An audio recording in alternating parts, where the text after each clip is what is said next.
परमेश्वर के नाम की महिमा हो। हम कई बार अपने लाइफ में कई क्राइसिस और चैलेंजेस को फेस करते हैं, तब हम अपने स्वयं में कई बार हम डिसीजंस लेते हैं। कई बार हम अपने पेरेंट्स से, कई बार हमारे फैमिली से, कभी फ्रेंड्स से हम लोग राय लेते हैं, लेकिन वो कई बार सफल नहीं हो पाता। आज मैं आपको बताना चाहता हूँ ऐसे एक कैरेक्टर जो यहोशाफात नाम से, जिसने किस प्रकार परमेश्वर से गाइडेंस लेकर एक युद्ध को जीता।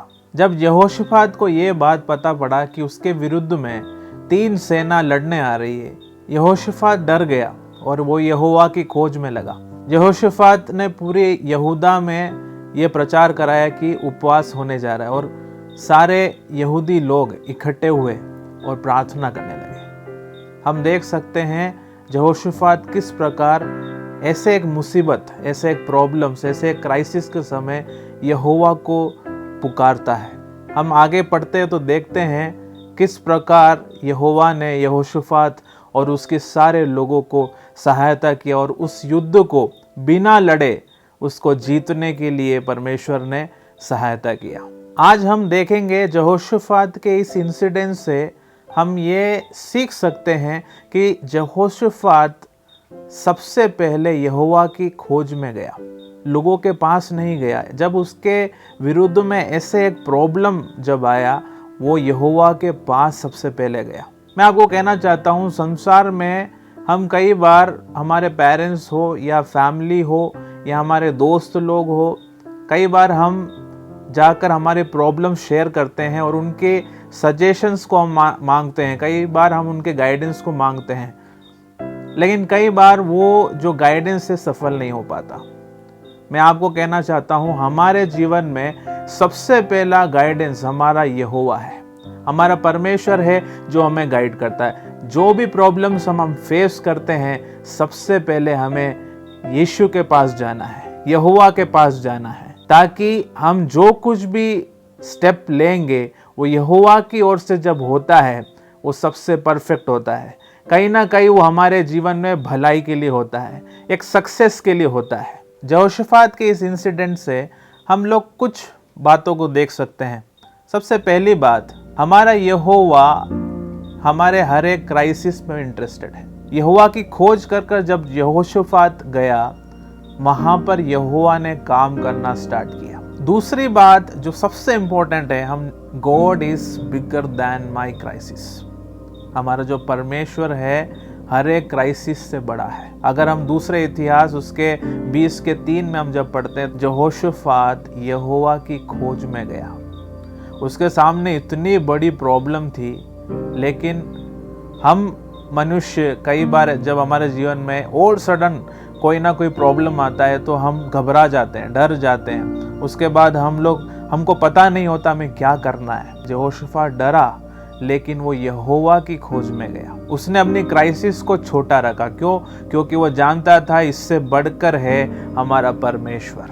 इसलिए हम कहते हैं God is bigger than my crisis. हमारे जीवन में अगर किसी भी प्रकार की प्रॉब्लम्स आ जाए, आपको कहीं नहीं जाना, संसार के लोगों के पास जाने की जरूरत नहीं है, आपके रिश्तेदारों के पास जाने की जरूरत नहीं है। सबसे पहले आप यहोवा, हमारे परमेश्वर के पास जाओ, ताकि आपके जीवन में कोई भी क्राइसिस हो, परमेश्वर आपको उसमें से निकालेगा। तीसरा पॉइंट है, seek the Lord in your crisis. यहोवा की खोज करो आपकी हर एक क्राइसिस और प्रॉब्लम में। यहोशाफात ने यही किया। अब हम किस प्रकार यहोवा की खोज कर सकते हैं? यहोशाफात ने क्या किया? उसने यहूदा में प्रचार किया और ये बताया कि उपवास हम रखने जा रहे हैं, और सारे यहूदी लोग इकट्ठे हुए वहां पर प्रार्थना करने लगे। 2 बातें जो हमें यहोवा की खोज में मदद करता है, वो है फास्टिंग एंड प्रेयर, उपवास और प्रार्थना। दूसरी बात है फेलोशिप। यहोशाफात ने प्रचार किया सारे यहूदी में कि उपवास होने जा रहा है। वो लोग प्रार्थना करने के लिए इकट्ठे हुए। वहां पर यहोशाफात अकेला प्रार्थना करने नहीं गया, वहां पर सारे यहूदी लोग इकट्ठे हुए और प्रार्थना करने लगे। जब वहां पर सब मिलकर प्रार्थना करने लगे। उस भीड़ में से एक जन से परमेश्वर ने बात किया, परमेश्वर उसके बाद काम करने लगा। चौथी बात है be open for godly council. दूसरा इतिहास उसके 20 के 13 से 15 जब हम पढ़ते हैं, सारे पुरुष लोग, स्त्री लोग, सारे बाल बच्चे वहां पर उपवास के लिए, प्रार्थना के लिए एकत्रित हुए। उसमें यहोवा ने उसमें से एक जन से बात किया और वो कहने लगा, यहोवा तुमसे यह कहता है, इस बड़ी भीड़ से मत डरो और तुम्हारा मन कच्चा ना हो, क्योंकि ये युद्ध तुम्हारा नहीं लेकिन मेरा है। ये युद्ध परमेश्वर का है। जब हम अपने आप को परमेश्वर के चरणों में अपने आप को हम देते हैं, हम उपवास में आते हैं, हम प्रार्थना में बैठते हैं, परमेश्वर हमसे बात करने लगता है। परमेश्वर डायरेक्ट यहोशाफात से नहीं बात किया, लेकिन उस भीड़ में से किसी एक इंसान से परमेश्वर ने बात किया और परमेश्वर ने वहां पर गाइड किया कि किस प्रकार परमेश्वर आगे उस यहोशाफात के सारे लोगों को मदद करने जा रहा है। पांचवा पॉइंट है God has a perfect time for breakthrough. यहोशाफात और उनके लोगों को वहां पर लड़ना भी नहीं पड़ा।